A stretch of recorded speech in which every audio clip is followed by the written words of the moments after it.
Hi friends, Maruti Alto old மாடலில் break அடித்த noise கேட்குன்னு சொல்லி கம்ப்ளைண்ட் சொல்லியிருந்தாங்க. வீலை கழட்டி செக் பண்ணி பார்த்ததில் பிரேக் பேடில் வந்து ஃபுல்லாக ஒட்ட தேய்மானம் ஆகி ரோட் வரைக்கும் பிடிச்சிருந்துச்சு.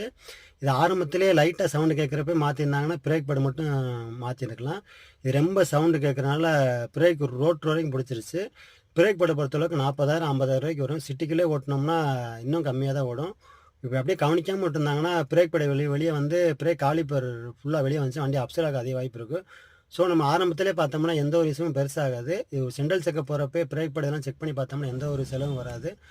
கஸ்டமர்கிட்ட சொன்னால் பிரேக் பேடு ரோட்ரு ரெண்டுமே செட்டாக சேஞ்ச் பண்ண சொல்லிட்டாங்க. லெஃப்ட் சைடு மட்டும்தான் ரோட்ரு போயிருந்துச்சு. ரைட் சைடு செக் பண்ணி பார்த்ததில் பிரேக் பேடு மட்டும் தேய்மானம் இருந்துச்சு. பிரேக் பேடை பொறுத்தளவுக்கும் ஃப்ரண்ட் லெஃப்ட் ரைட் ரெண்டுக்கும் ஜோடியாக தான் வரும். ரெண்டு பக்கம் சேஞ்ச் பண்ணிட்டோம். பிரேக் பேடை பொறுத்தளவுக்கு பிரேக் பேட் சேஞ்ச் பண்ணால் பிரேக் பேட் வந்து பம்ப் பண்ணி விடணும், இல்லைன்னா பிரேக் நிற்காது.